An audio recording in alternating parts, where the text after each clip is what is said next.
मुबारक मुकिया मिलन दे महबूब मुबारक मुकिया मिलन दे तजई सोन सर तू कया खुशी खिलन दी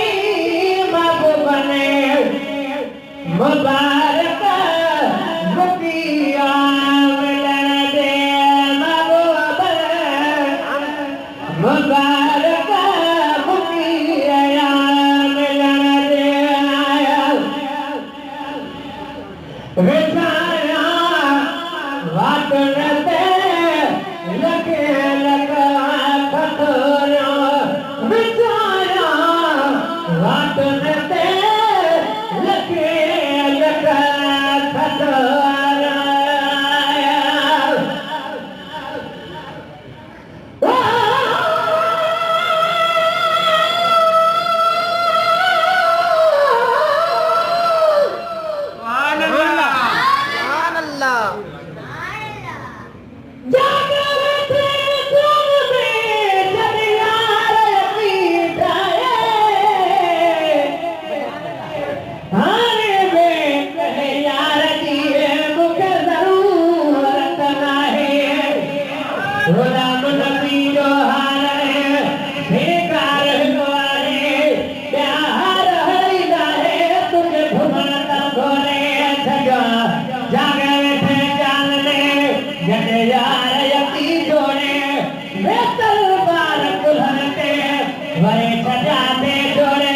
गुलाम नबी मिस्कीन के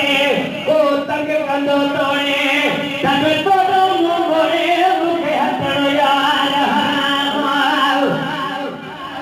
विचारा वातन ते लगे लगा खतरो विचारा वातन ते लगे लगा खतरो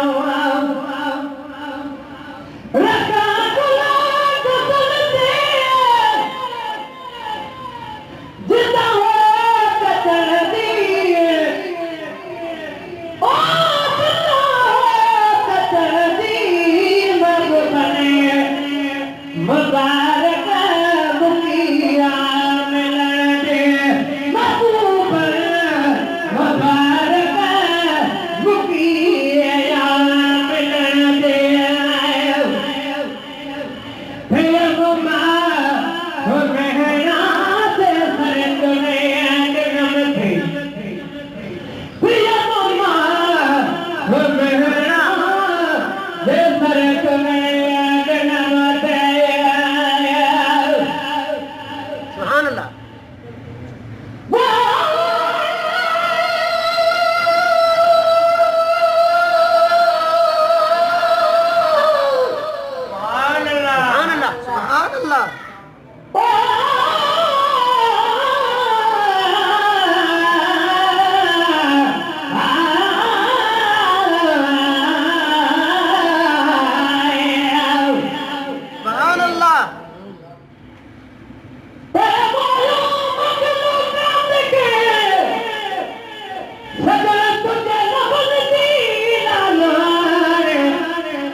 काले चंद्र काले तुझे चेहरे दी जवान गुलाम नबी अलमत बोले चाहे ही देखे वाकान ले सुनता सादे कान जन्म सर सांदल ने छड़े फिर मुर्दा सब को बना तुझा फिर वो भाग भरा अपनी अखर में दे मता देखे भरिया पाक धरा गुलाम नबी मिस्कीन जा अल्लाह नसीब वरा जदा ने धरा तुझे मन में नजर आवे सुभान अल्लाह फिर मौला हो रहना दे सर तुम्हें जन्म थे फिर मौला हो रहना दे सर तुम्हें जन्म थे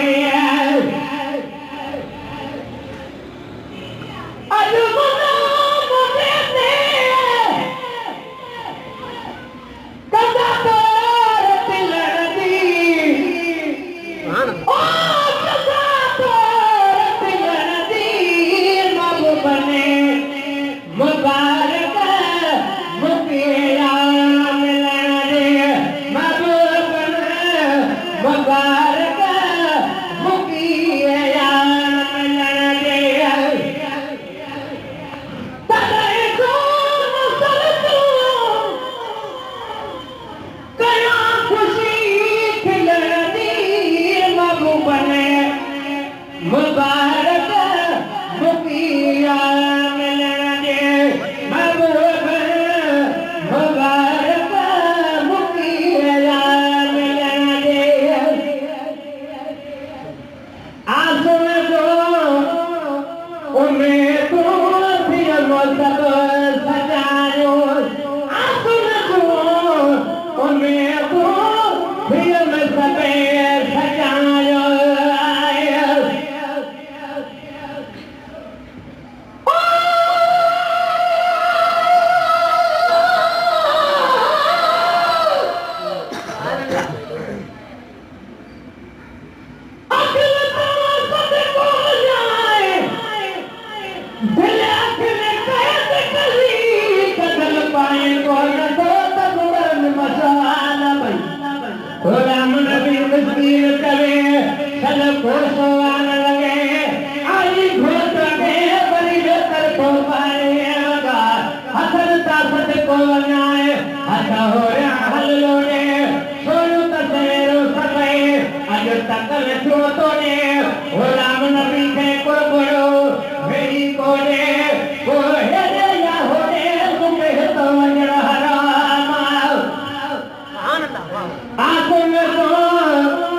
बस